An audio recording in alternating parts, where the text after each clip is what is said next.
Hello, everybody, and welcome to Quantum Leap Revisited, a show that we do once a week where we celebrate the classic Quantum Leap show. Today, we're going to be discussing the episode Heart of a Champion. And of course, this is the Quantum Leap show starring Scott Bakula and Dean Stockwell. And as usual, I would say that I have a wonderful panel of gentlemen, but due to a series of things that happened, some unexpected things that happened to people behind the scenes, right now, at least at this moment in time, with me I have the real Sean Krummel, which is nice because Sean's been very busy recently, so it's nice to have him here. Other people may pop in here, but there's some things that are still up in the air. In any case, Sean and I are going to be doing our best to, cover this episode in the most entertaining way that we can, and also hang out with you guys here in the chat that we're always very appreciative of. How's it going, Sean?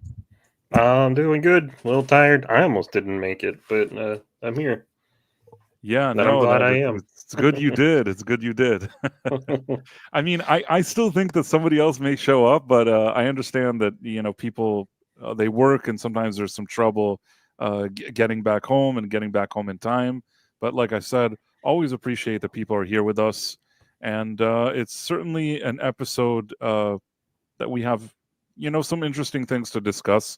You watched the episode, correct? Yeah, I did earlier today. Yeah. And in general, what were you, just initial sentiments, when you saw this one is about, by the way, he's a wrestler. He leaps into a wrestler in 1955 who has a brother, and together they're both kind of playing the heels, like they're a Russian duo, wrestling duo.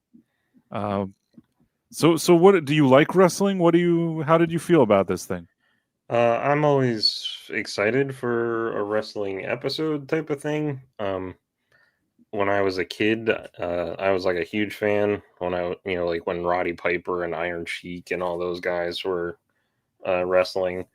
Not so much in the 90s, but I have a lot of friends that were into it. I love the concept of it. I don't really get into it as much anymore. But this was fun. I like the I just like the setting, and I like Sam having to learn on the fly. For me, I think that growing up, I always had an issue with the fact that wrestling is staged. I know that sounds weird, and I know they put a lot of work into it. I like characters like maybe Hulk Hogan, and maybe later there was like the Undertaker. Here and there would be certain characters that I liked, and if I was with people that liked it and we watched it, there's something to enjoy. But I think that I never, maybe in those early days, I still was able to appreciate it more. Over time, not really sure what is happening in that industry at all. Couldn't tell you. I only know that they were WWF, then they were WWE, and I think that after WWE, whatever happened later, I think that was it for me. I think I didn't. I already didn't follow what happened later.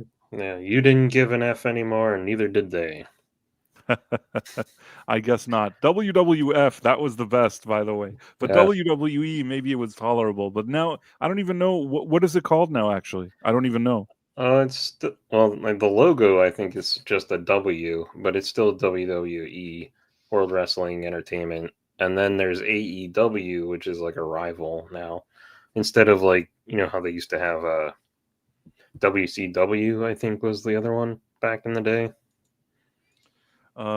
Super Mario Brothers 3 says, Price of Reason Live, this episode was missing from Netflix, and ditto for Justice. The episode has Sam leaping into a key member. But in any case, the thing is, I could understand why the episode they wouldn't have with the ghosts, with the ghost monsters. But I actually don't know why they wouldn't have this wrestling one. It could be that back in the day they had some dispute over music and rights and things like that, but I can't see it. I feel like they should have shown this one. But I'm not arguing. It just kind of seems weird. Yeah. Ron Donafero says, just say Triple K. Yeah. And Lisa Catrine says, I never liked wrestling, so maybe that's why I don't care much for this one. Oh, no, Lisa. I mean, I thought that this one at least had a nice family element to it. I like the personal story more than the maybe sports itself. But Yeah. I have a friend that is like lifelong diehard fan of wrestling, and I'm like, why do you still like it so much? If it's like so fake, and he's like, most of the entertainment that I like is fake, so I can't argue with that. Hey, Marla, nice to see you. I think you've met Sean before. This isn't his first rodeo here, but we're always happy to see you. Tex Rogers doesn't care for wrestling, but when he was a kid, he wrestled with his brothers, I guess. And then, anyone remember the Bionic Woman episode where she had to go undercover as a wrestler? This is Kit Kat. I don't remember that episode, although I did like the Bionic Woman. I won't lie to you. Ron Donofero remembers that one. And yeah, a lot of great comments from everybody here as usual. I did not know. I don't know why Netflix didn't show that episode, but that's something maybe somebody could look into at some point as to why that happened. But in any case, yeah, it was certainly an interesting episode. And let's just look into it. Let's see what's going on with it. Give me 1 second. Tell some jokes, Sean, as I'm finding this file. I only know one joke. Whatever that one is, now's your chance. What's a pirate's favorite letter? R. You'd think it was the R, but it's really the C. Right. That is. I think I put you in this position before, and that's the joke you told. That is the exact same joke. If nothing else, you're consistent. You're consistent with your joke telling. It's the only one I know. But you did well. You did well. And by the way, it's nice to see you. Really, like, on the one hand, everybody disappeared and everybody had some kind of issue today. On the other hand, you popped up out of nowhere, so it's kind of cool. Yeah. And they're always like, "Oh, I miss having Sean on the show," and then I show up and they all leave. I see how it is. Sorry. No, I'm just talk. I'm just pulling up the file. No, I forgot what day it was, so I was just sitting here working on stuff, and I was like, "Oh wait, I can actually be on today." Yeah, no, I'm so happy. Yeah. You've been working too hard lately, Sean. It's nice that you took a break. Yeah, well, you gotta do what you gotta do. That indeed you do. And let's see if this works, what I'm trying to do here. Yes, okay. Everything is going according to plan. Excellent. That's probably not an accurate description of what's going on here, but okay, share screen, share. And I embiggened it for Ro. Anyhow, so Ro's memory. Okay, so we can see it, right? Uh-huh. Okay, so basically he leaps in, and we saw this last week, and he's kind of confused because he's being thrown around and he doesn't really, understand exactly the situation that he's in, except that it's some kind of wrestling match, but he doesn't really know beyond that. Then we have the beginning, and it's July 23rd, 1955, I believe. And then also, who is the director? I'm trying to figure. It's directed by Joe Napolitano. I feel like I've seen Joe Napolitano before. Written by Tommy Thompson. I feel like that's another name we've seen. So I guess they're not rookies, the one that are doing this episode. In any case, once Sam gets here, he does his like special move that he does, like the. That pose always cracks me up when he does Karate Sam. I love Karate Sam. Karate Sam's like the best thing ever. When you got audio, you might want to mute it. Oh, right. Well, I did enough. But yeah, this was, it's his chance to do his backflipping thing. And the guy's knocked out. And this is kind of a surprise because apparently I don't think that was really supposed to happen. And then the brother takes the microphone. He's like, "We're Ruskies. We're the Ruski brothers. We do not like capitalism. Capitalist." They do this whole thing. They eat the poster. They're doing like a big show. And meanwhile, the guy, like, I guess his name is Lamar. He's not really too happy with everything that they're doing here. He you is know, Carl like, Shiloh. yeah, no, Carl Shiloh. That's regardless. The other guy is Lamar, the guy that's like the promoter. Oh, right. Okay. Carl Shiloh is like the guy that has the woman and he's going to fight him or whatever. And I guess somebody said it was a real life wrestler. Terry Funk. I see. So in any case, they go to the dressing room and then he's like, well, what'd you do out there? And he's like, well, I just invented it. And he's like, you invented it. Ha ha ha. And then he's like, well, you got to do what's in the script. And then he explains to him, he's like, it's all make believe until the finals. There's every man for himself. And then he sees that he's kind of not feeling it. He's like, what's wrong? And this is also the mother that's coming in with him. He's like, what are you two doing out there? It's not what we discussed. And he Because goes, the fight was over in like a minute and 30 seconds or something right. like that. A minute and 8 seconds, I guess, something like that. And then Yeah. they're checking, and it's like, oh, I think he has a light concussion. Well, look what you did now. And then they go, well, why don't you give him a shot for the title? You know how great they are. Yes, they go to the dressing room or something like that, and then this lady shows up, and she's like, well, hello there. How are you? Ooh, wee, this is so nice. Look at you. And then Sam would go, like, kind of doesn't know what to do. This is the one time that being Sam actually was good. Most of the time, all these ladies are chasing him around, and he tells them to get lost. In this case, that was probably a good idea, which didn't even help him because her husband is Carl Shiloh. What are you doing in there? Well, I was just talking to this young man. Well, you don't have to talk to him so close now, do you? You hear me? This whole bit kind of cracked me up with him going into the locker and then him sticking his head in to talk to him. Yeah. Kind of thing, but I guess it was amusing. It was amusing for whatever it is. And then he goes and Al's like, well, that's the first time I ever saw a vending machine with a head on it or something like that. And then he goes, all right, what am I here to do? And he's like, well, you are here as a wrestler and you going to do a thing with your brother. And then here the mom like interrupts and she's like, I've got great news for you. We got the title match. Ooh-hoo-hoo. And then, oh, wow, Ma, that's going to be so great. It's going to for the memory of Frank and Joe. What was the two brothers? I don't even know. Oh, man. Frank is right. I forget the dad's name, though. Frank and Joe. I'm going to go with Frank and Joe because I simply don't remember. Tex Rogers, if you remember what the brother and the father's names are, you're welcome to correct me. But if not, Frank and Joe it is. Oh, Frank and Joe would be so proud of y'all.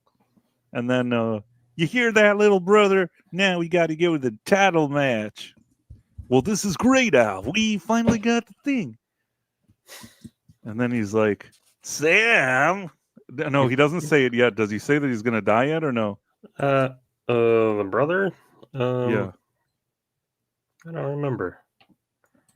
Oh, yeah. Because he's like, well, this is great. We just have to do the thing and I'll be out of here in like record time. And then he tells him what the situation is. Right, exactly. So I think he says, well, according to Ziggy, he's going to die. Yeah. And then but they don't know how. So he's like, I want you to tell me how exactly he dies. He's like, well, I don't know. He dies in the match. And then he leaves. And then he goes. And now Sam's thinking, how do I get him out of the fight? So he's like, you have to get your health is important. Maybe we don't need to do this this match right now. Maybe it's not really good. Are you kidding me? It's what Frank and Joe always wanted. Didn't he say, usually when you drop dead like that, it's from your heart stopping. So right, they need to get him to avoid stress and. Right, there was something like that. I don't know if at this point he already knows exactly what he died from, but maybe he already knows. Or he tells him here. He's like, Sam, his heart stops and he dies. Oh, yeah, it's probably right here. I think it's here. And then he's like, well, how am I going to stop him? Well, you could look at a bar fight. And then this part, this I actually thought that Al was funny here. That they're like, you guys are them Russian boys on TV. We don't take kindly to you guys in our bar. And then they go, well, why don't we take it outside? And then Sam's like, well, we're actually not really from Russia. We're Americans. We're playing characters on TV. And they're like, that doesn't make no sense. And then Al's like, Sam, that's the reason why that fishing show is still on the air, or something like that. Yeah. Like these gentlemen are why that fishing show is still in the air, or something like that. I don't know what he says, but it's funny. Mm-hmm. And then they're like, no, it's not worth it. It's not worth it, Terry. We're gonna get out of here. Actually, I don't know which one is Terry and which one is the other one, but you know what I mean. Tells his brother, it's not worth it. We're gonna walk out. You're just gonna let it slide. And then like he pushes him across a Confederate flag. Today, probably this would be, oh, maybe that's why Netflix pulled the episode. Maybe. But censorship at work. I mean, the thing is, though, maybe they did, maybe they didn't. But to be honest, I mean, the Dukes of Hazzard, that whole car looked like a Confederate flag. So what are they going to do? Do you see it air anywhere? Can you even watch that anywhere?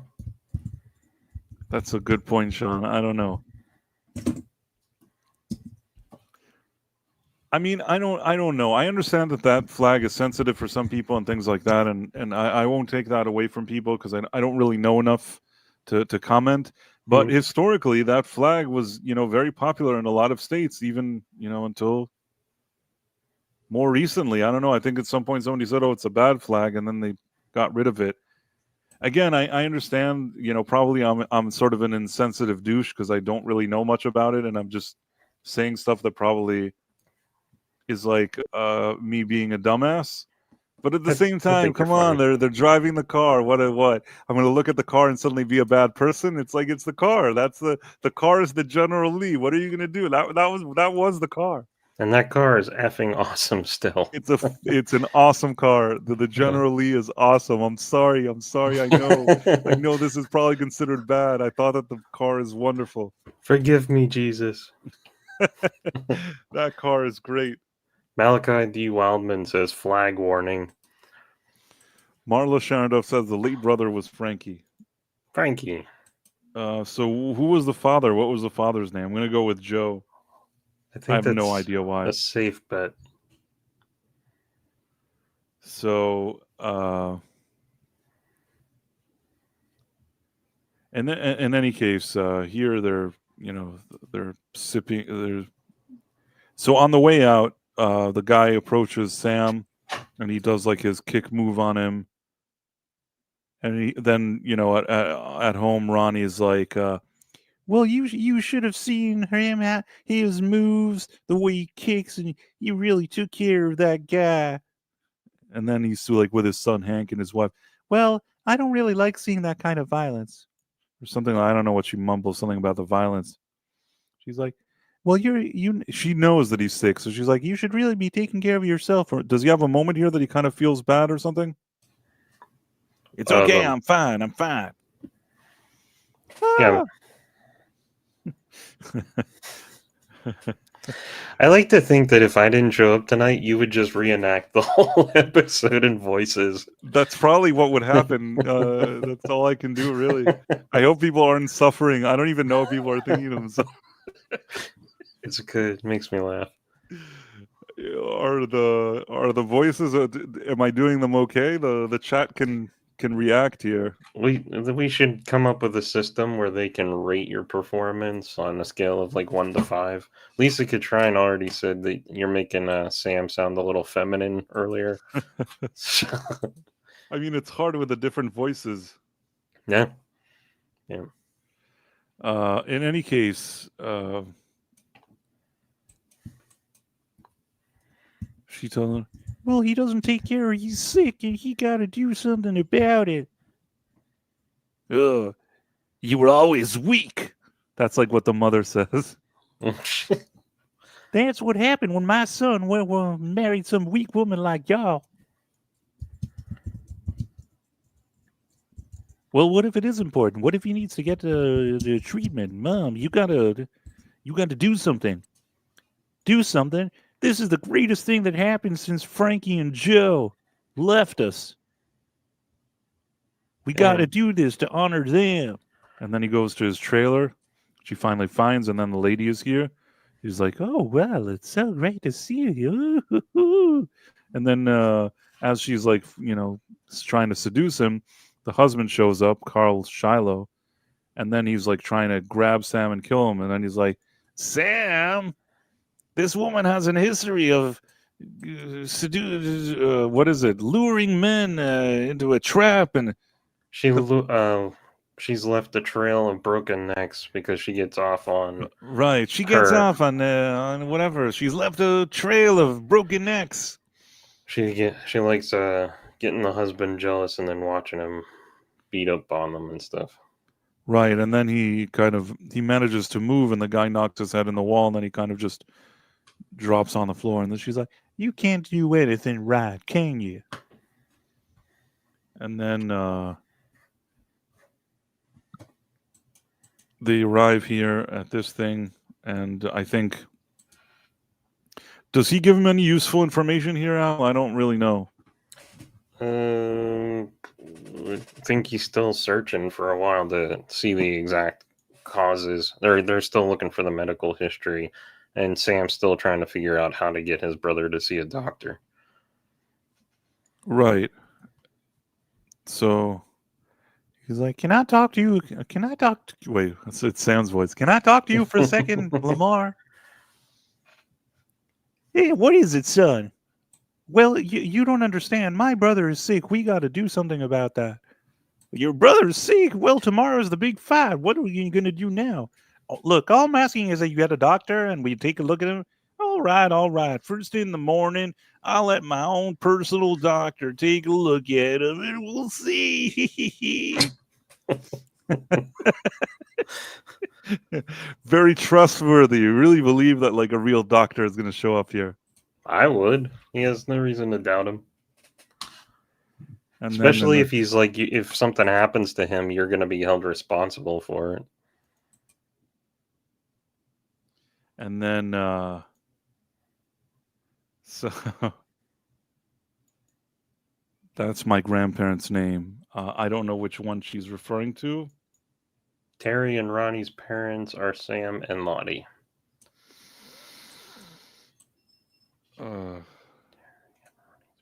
Okay. Sam's character is Terry. Ronnie's the brother. Was the dad named Sam? Not really sure.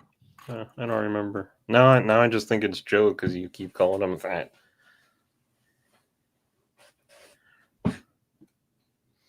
In any case, where was I?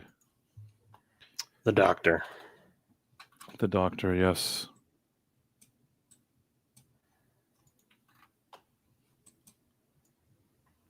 The doctor's like, "Can you breathe in?" And then he's like, "Can you breathe out?" "Sounds good. Fit as a fiddle to me." Well done. "You're all ready for the fight, son." And then Sam's like, "Excuse me, aren't you going to do a chest x-ray and an MRI?" And then he's like, "Son." And a CAT scan. "Are you going to do a CAT scan of his heart?" And he's like, "Son, he sounds just fine. We'll see you later. Bye." I like that Al's like, I expect that doctor to walk like a duck or something because he's a quack. Oh, you said something like that. I forgot about it. See, it's good you reminded me, Sean. Oh, wait, here's Script. Hey! Script. Sorry, hey, what's up, Script? Sorry I'm late, guys. Meeting ran way longer than I wanted to, but I made it. And you made it. We just got past, I guess, the examination scene where the doctor in 1955 wouldn't know what the heck he's talking about. Yeah, exactly. That's right, it's like exactly. CAT scan. It's good you arrived, Script. I was just sitting around doing weird impressions. He's running out of voices. Totally. Sam, you have to make it with that guy's wife. Sam. No, but so what does Al tell him here? The medical history, right? He tells him he had that the rheumatic fever. Did he already tell him here? Sam, he had rheumatic fever when he was a boy. And then that's when he brings it up here, which triggers the mom. And when they're like, "Well, how did you know that happened before you're born?" He's like, "Well, Kenny, Frankie told me. Frankie He's told like, me, yeah. Frankie told me. And then he's like, well, because of that, you had a heart condition, and that is why you're feeling sick. You need to take that, because when you were sick, when you were 8 years old, and you had the rheumatic fever. And then the mother suddenly, like you said, Scripps starts getting convinced. She's like, well, maybe you shouldn't do this fight. Maybe everything be over a fight. And he's like, I gotta honor Frankie and Joe. I don't even know if Joe is the real name. What's the other name? There was Frankie, and there was another name. Is that Joe? I think so. One of them's the father, and it was Dad and Frankie. Dad died suddenly, I think of a heart condition, and Frankie died in a car accident a few weeks prior to Sam leaping in. That has always been weird to me, that like they're acting so normal that the brother just died in a car accident. I would think that there would be different type of, yes, a different type of atmosphere. If you said this is something in the writing and it bothered me, if they said that this happened like a year ago, I'd be like, okay, now they're moving on with their lives. But they're like, well, he just died in that accident last week, didn't he? And I'm like, that kind of sounds like recent. Marla's got it for you. Slammin' Sammy Samus? Oh, Seamus? right. Seamus. Seamus? But what was that his that was his stage name, yeah. Stage name. What was the real name? It'd be Sam. Or no, wait. Yeah, Lottie and the father's known as Slam and Sammy Seamus. Yeah, that's right. Yeah, so I guess it was Sam and Lonnie. Sam and Frankie, sorry. All right. Maybe that's why they don't say it so much, because it would be confusing with Sam being named Sam. Yeah. And then the brother's like, I ain't going to give up my shot at the title over some medical issue. Goodbye. And it's really weird, the structure of the... Oh, no. Are you like full screening it all the time? What do you mean? Like you're watching, like when you're doing the screen share, is it like full screen for you? And you can't see any of the backroom stuff unless you do alt tab. No, I just I went back from looking at the video to looking here so I can see the chat, and I forgot that it was moving. No, it's something that I used to do when I was streaming. I'd go full screen, I wouldn't see anything in it, and then I have to like switch back and forth because I only have the one monitor. Oh man, I've screwed up a lot with that. So don't worry about it. You're way better at it than I am then. Well, that segment may have to get clipped later on, but we'll see what happens. Because once we had something where Sean was in charge of the video, and he played something for like 5 seconds. Really? And I had to I got a notification. Like they're really they can be really sticklers when it comes to this stuff. But so yeah, I'm probably going to get that here too, but it is what it is. In any case, so here, I think Sam makes a deal with him. He's like, listen, if we win tonight, you're going to go to the hospital and get all the different tests that you need. Do we have a deal? And then he's like, do we have a deal? And he's like, yeah. Yeah, okay. Well, here you are, yeah. And then he's like, well, we're going to do our best. We're going to win. He's like, you going to win? Hee. Because like he doesn't believe that he's like, first of all, he doesn't want them to win. I think they're the Russians. But B, I don't think he thinks they can win because the Shiloh brothers are so powerful. If I remember correctly. They are. And the Shiloh guy comes in because he doesn't want them to lose on purpose. He wants to tear them apart and have a fair fight. Right. Let me, as Tex will probably mention now, this is the second part. Second part? Yeah, because the video export breaks it up. Yeah, because it's a DVD and it has like, well, I don't know why it does it. I haven't until today. I'm not sure. There's probably a way to make it not do this, but it is what it is. So he's like, "Oh, you guys can't win. What do you mean we can't win? You can't have you represent evil. We can't have communists winning the match. We have to beat them in the ring." And I mean, this outfit. oh gosh, what's his name? It's Terry Funk, right? So I feel like I've seen him wear that before, though, like in real life.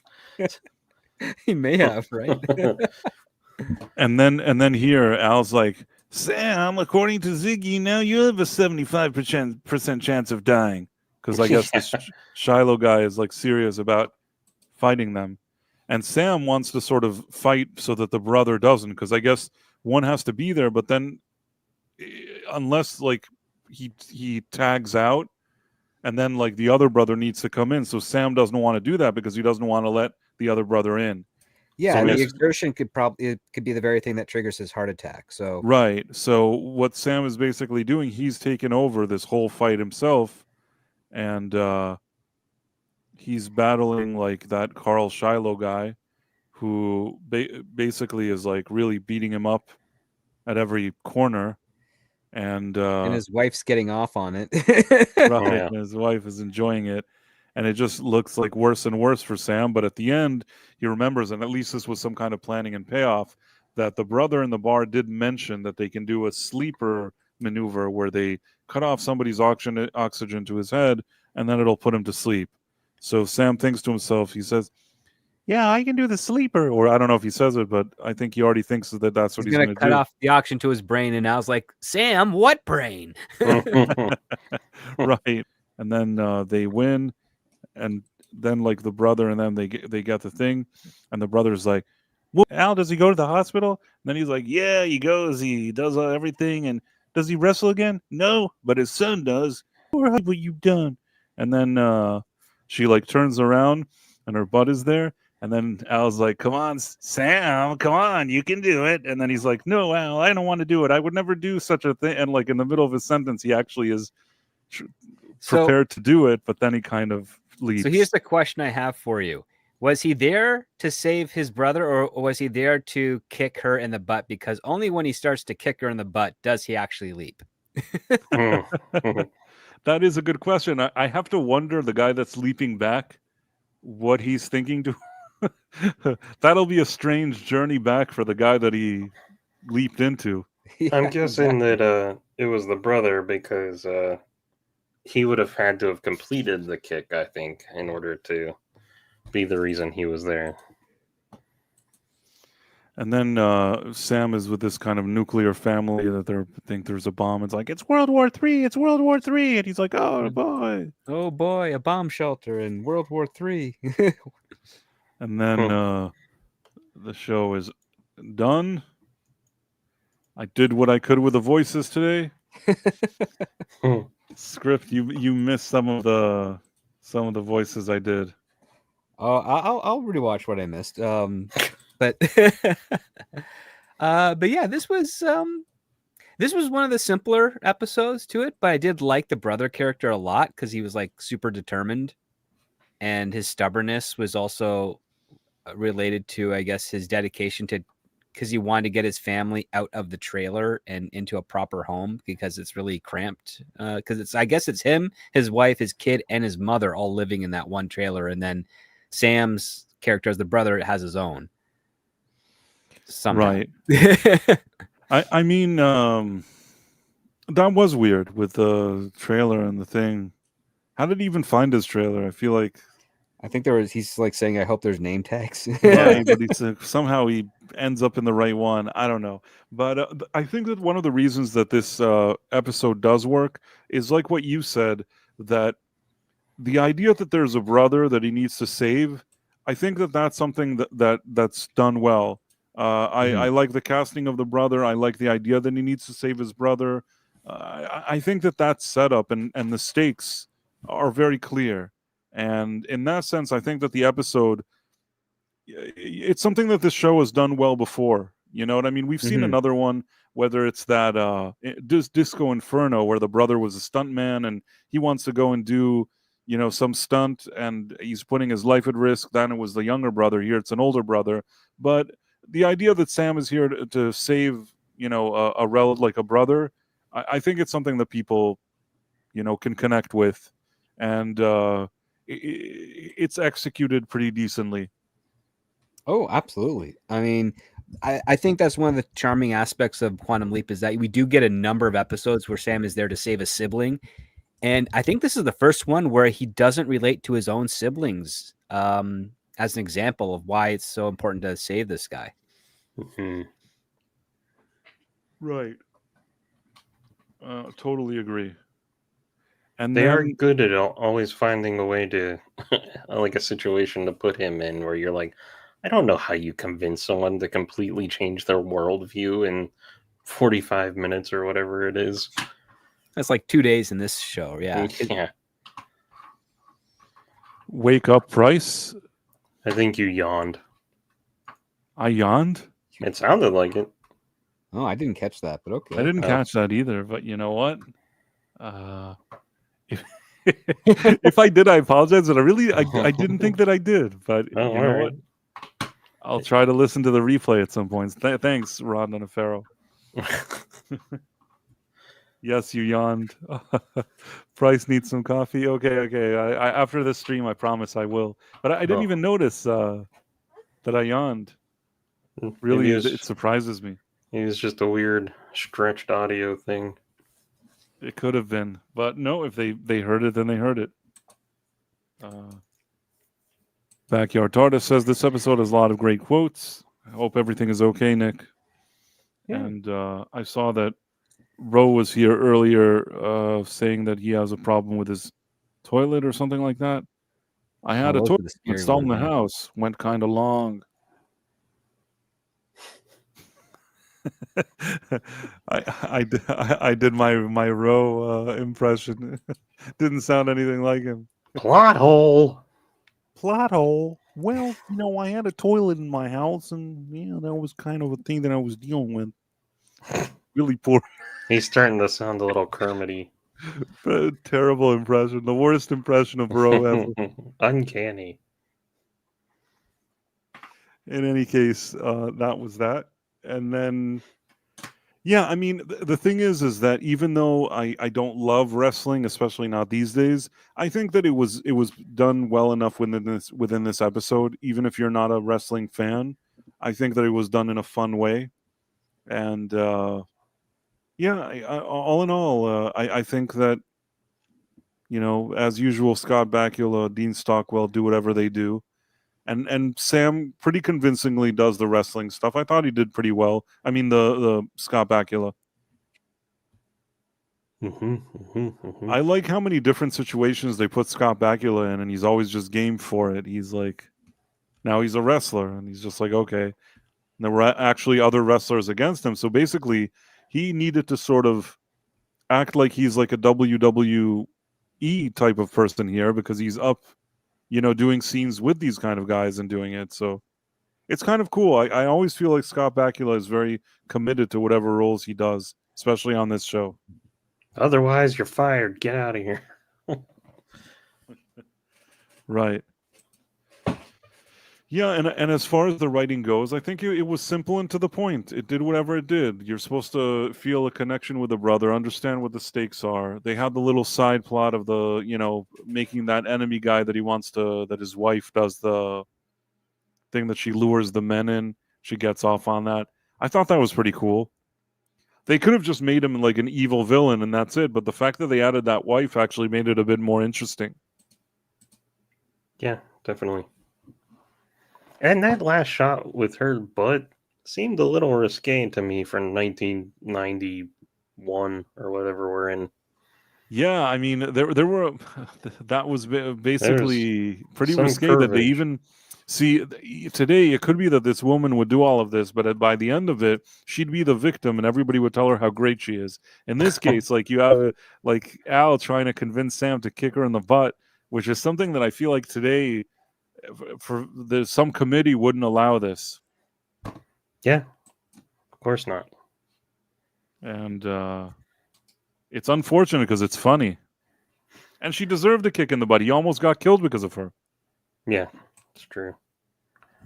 I at first wasn't sure if they were trying to decide if he should kick her or just like slap her butt really hard. Lisa Katrine says Scott Bakula is so good and looks rather good as a wrestler too. And then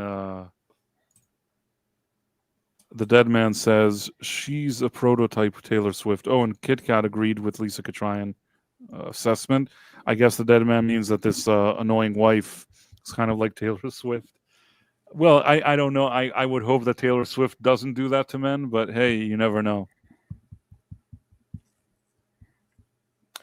I don't know her personally.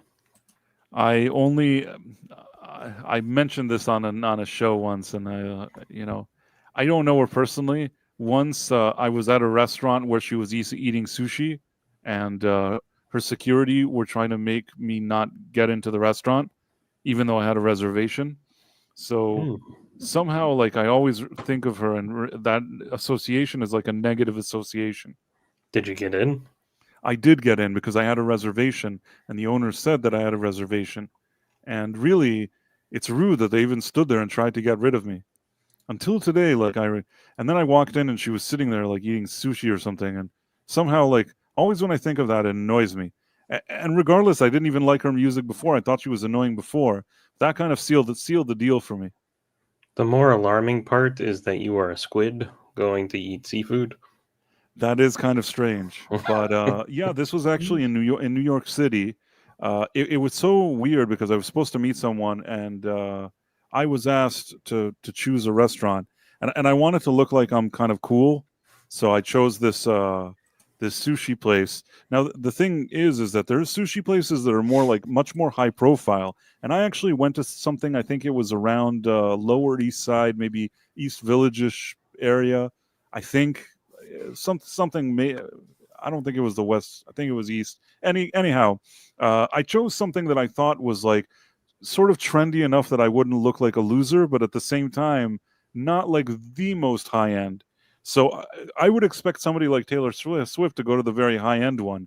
And for some reason, she went into this kind of smaller, trendier place, which really couldn't contain her because it wasn't a big place to begin with. So her security standing around and like trying to push people out that had reservations, it annoyed me on a personal. I feel like Michael Jordan in that movie. I took that personally.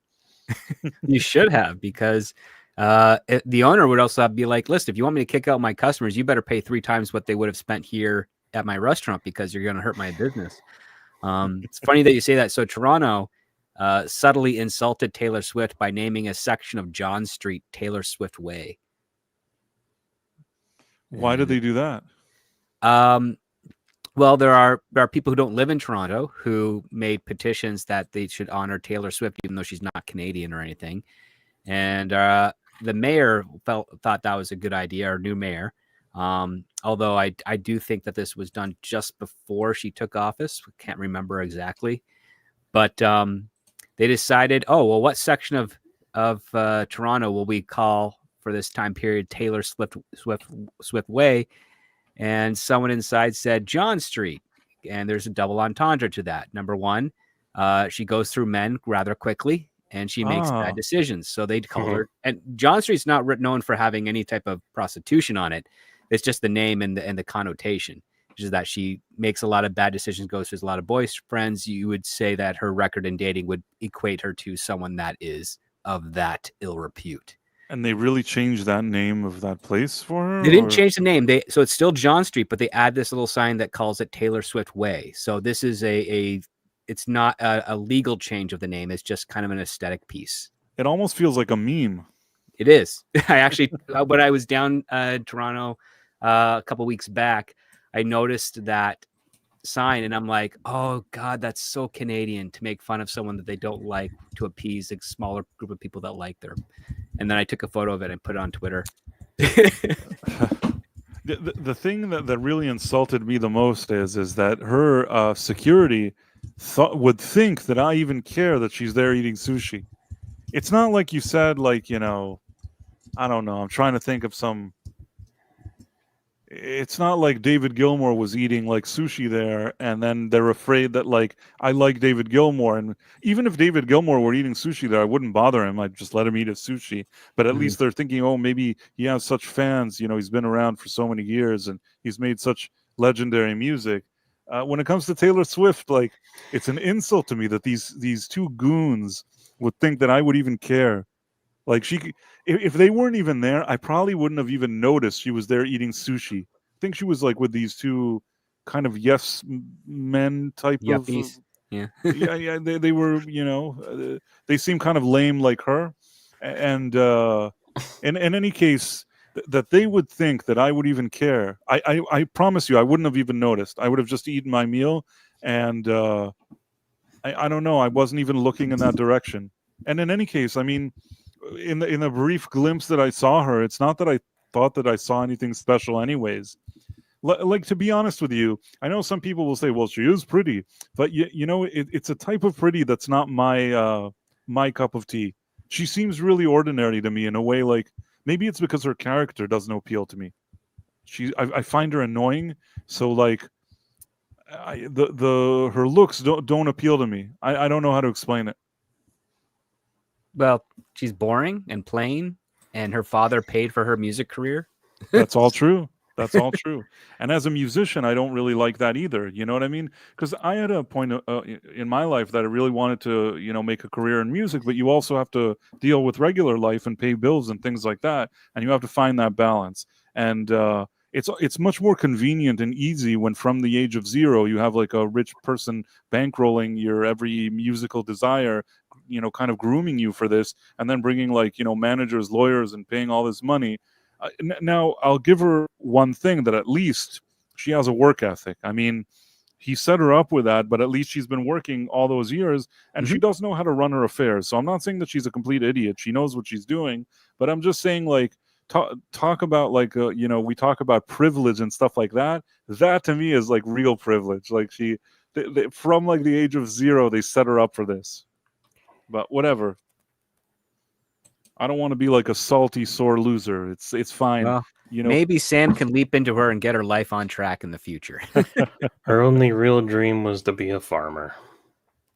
I thought her only real dream was to find a man that she could tolerate for more than a few months. Wow. Lisa Catrine says, I couldn't pick Taylor Swift out of the lineup. Yeah, I'm telling you, if I didn't see the goons that were trying to get me out of the restaurant, I really wouldn't have even noticed. There was nothing special. Once they were there, I already like, oh, she's here. Like, and I looked at her, and I'm just like, for that, that's why they're giving me a hard time. That's just me. In any case, Backyard Tardis says she still looks like she's in high school, and apparently that's in right now for some reason. Well, she wears makeup like a high school girl. Like, that's the creepy part. And her songs sound like a high school girl. No.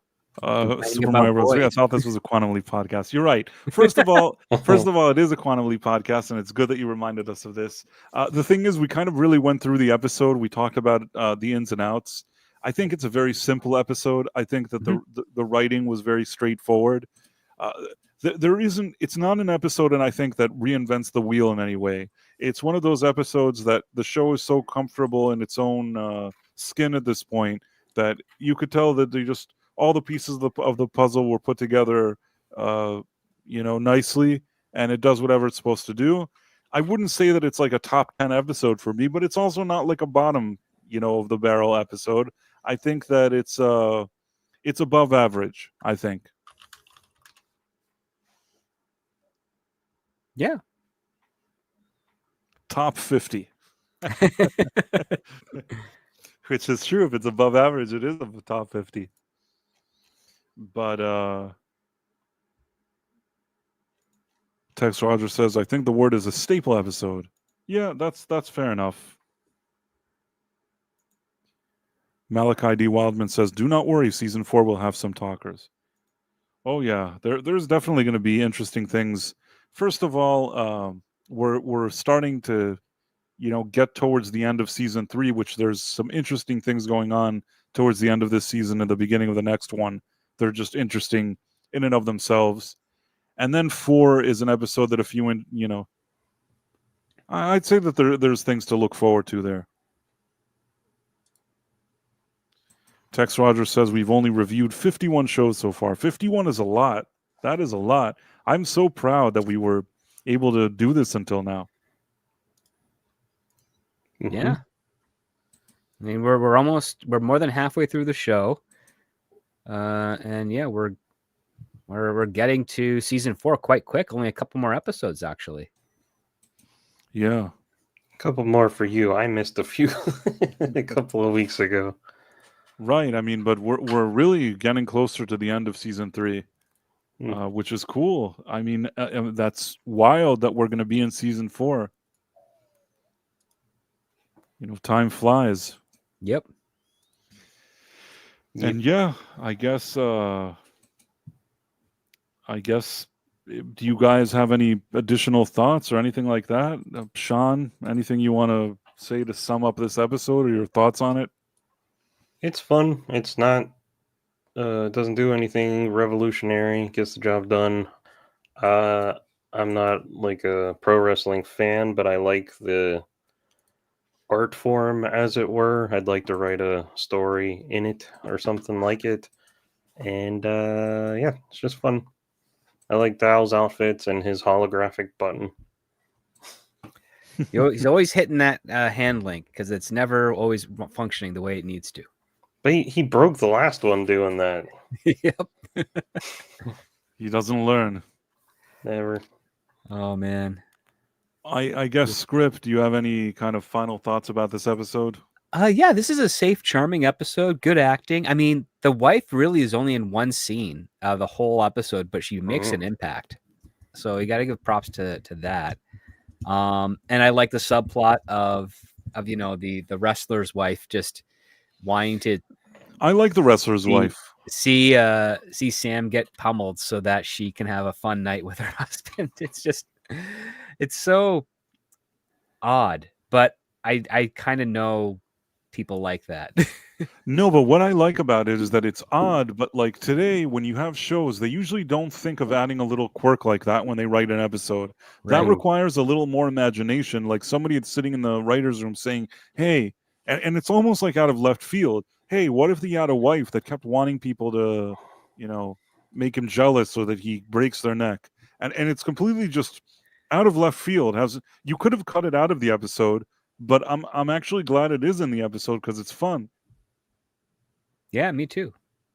And I don't know. I'm not familiar with the actress, but she wasn't bad looking. I thought that was, she was good in that role.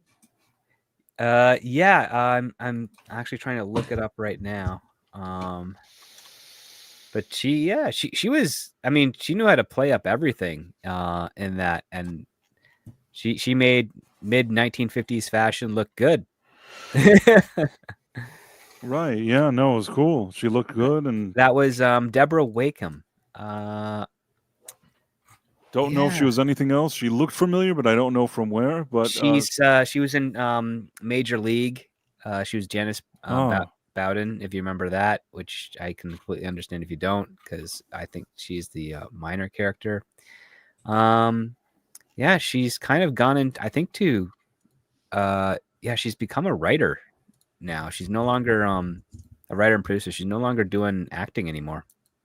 She is transitioned out sometimes. But yeah, that's not bad. In any case, Lisa Katrina is saying good night. Somebody's saying good night. I don't know. Why are they saying good night to each other? Did the stream end abruptly, or? That's what I'm wondering. No, we're still going. It looks like on my end. All right, well. Yeah, I don't know. I guess. Well, if you're off, Katrina, Lisa Katrina, have a great night. Oh, he's going to bed. Super Mario Brothers 3 is going to bed. Okay, good night, sir. Thank you. Nobody leaves until we're finished. Otherwise, it confuses everyone. Right. We have to stay here forever. Yeah, we know that StreamYards does have this thing where it cuts off the stream midway of recording or broadcasting, and we don't find out about it. So that threw us off for a bit, but it's okay, guys. Thank you so much for exercising manners within the chat. That's wonderful. So yeah, I think that overall, like we were all saying, I mean, there isn't a lot to discuss beyond just complimenting what the episode gets right, because I feel like there aren't a million things happening here. It's really directed to the point, but a good show knows how to deliver this kind of story, and I think that if you like Quantum Leap, this is an enjoyable episode. Yep. So overall, it's definitely something I enjoyed. And next week is an episode that I feel like I've not seen this one many times. I've seen it, but not many times. The one I'm looking forward to that rewatch because most of the time I see what the next episode is, and I'm like, okay, I remember this one. Mhm. And actually, the one with the nuclear family, I vaguely remember it, but probably one of my least remembered episodes. So I don't know why. Maybe I'll look at it and I'll know why I don't remember it, or maybe I'll look at it and be like, wow, how can I not remember this? This is great. So really interesting to see how it plays out. By the end of this one, I was like, I think he has to win the whole match by himself. So I definitely saw this one at least partly back in the day. I remember this too. I didn't remember it if he wins, even though honestly I've watched Quantum Leap, so once every, even if it's several years, I actually try to watch. But for some reason, I didn't remember exactly the sleep or whatever, but I remember the Russian and the brother being sick and whatever. The main beats of this episode I remembered. Still, it was nice to see it, and it didn't disappoint. So we'll see what happens with that nuclear one. And I guess before we go, Sean, is there anything you want to plug? You can join my YouTube, or not join it. You could, sub to it. I haven't been posting a whole lot there because I've been super busy trying to do covers for a comic book that we are on issue 2 of now. And if you want to order that, I can put the link in the chat. It's called cool. Smacked in the Head, the animated series. It's sci-fi. And I actually have Nick's cover done. That it was kind of a doozy to do. I will. He was like, share it, because I just finished it today. But Nick, do you want me to show it? If you're even still listening. Anyway. Oh yeah, you should show it. Okay, here, hold on. That was my Nick impression. It was dead on, uncanny. I'll try to get you some light. The concept was of it's Quantum Leap crossing over with my universe. So Sam has leapt into Krumm's sidekick robot Nox, and Krumm's on the back fixing stuff. I like how it's Sam's body, but he's in a floating robot thing. Yeah. I'll let you figure out if he has phantom limbs or not. But he's basically like, Sam, you've leapt into an artificial life form called Nox. Ziggy thinks there's a 95% chance you're here to prevent someone named Krumm from being disemboweled by something called a Galrock. And then Nox is saying, I'm an owl. And then we got the oh boy at the bottom. Oh, that's brilliant. I love it. And I tried to put him in like a onesie kind of futuristic looking time travel suit. It's cool. That's like his Fermi suit that he wears when he was doing the first leap. Yep. So that took a while to figure out logistically how to do it. But yeah, if you go to that link, sketch covers are getting limited, but you can probably still get one and make a bizarre request that makes me lose sleep for like a week. Sean, you got a haircut. I did. I had to go to a thing and look somewhat presentable. I hate when you have to do that. Yeah. Well, if it pays more money, then I guess it's worth it. That's always a good reason to do it. Script, is there anything you want to plug? Yeah, this Saturday. Scripts on Saturdays. It's going to be a fun show. I've got Lil Chad joining me this Saturday night. We're going to be reading the screenplay Ferocious, which is about a bunch of financially desperate hotel employees finding some hidden treasure that may be protected. So come check us out that week. And then the following week, we got Price returning for a script. So that's going to be got a nice two weeks of shows planned out. They're going to be fun ones. Grand return. Mm-hmm. Yeah, so that's going to be cool. So that's next week. But this week also, you guys should check out the show. It's great. And it's every Saturday at 7 p.m. Eastern on Script Doctor's channel, which you should subscribe to if you're not already subscribed. If you feel, Sean, if you feel like dropping that link. I did earlier. Oh, you did earlier? I'll I do it saw some again. links out there. Thank you so much, guys. It's always appreciated. And then yeah. I guess let's just go quickly and talk to people that are here. Just give shout outs. Robnut Scoobla, Super Mario Brothers 3, Ron Donafero, Tex Rogers, Kit Kat. Said Ron Donafero. I saw Lisa Katryan, of course. Super Mario Brothers 3, I think I said. Murrockstro. Murrockstra. Yes, I didn't get to that, but I believe that you're right. There's also Ghost Fixter. Then you have Marla Sharandoff, Murrockstra. I always wonder if I forget somebody because I just scroll. Malachi D. Wildman. Kit Kat. Kit Kat, of course.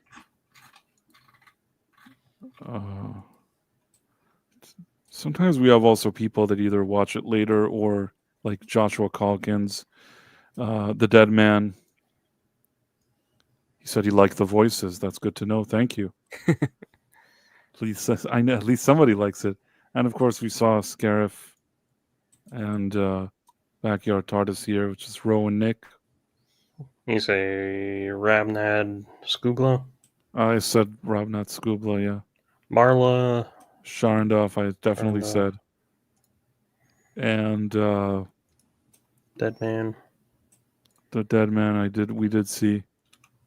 Now it's just a matter if it's somebody that left a comment and ran away. Sometimes that happens. But no, I think we got Professor R2, you must shout me out now. Oh, you must now shout me out. Yeah. Professor R2, I see you. That is true. Yes, we just mentioned everybody, I think. Sharandoff, yeah. Did I not say Sharandoff? If not, I apologize. Because I actually knew it was Sharandoff. In any case, thank you all for being with us. We love having you guys here as usual. It's been a great opportunity to discuss this episode. And of course, we'll all be here next week and we'll be talking about that nuclear family episode. So I guess now all we can do is play our outro. And once we do that, we'll head out and see you guys here next week. Yeah, it'll be fun. Bye. It's going to be fun on the bun. I'm such an awesome guy.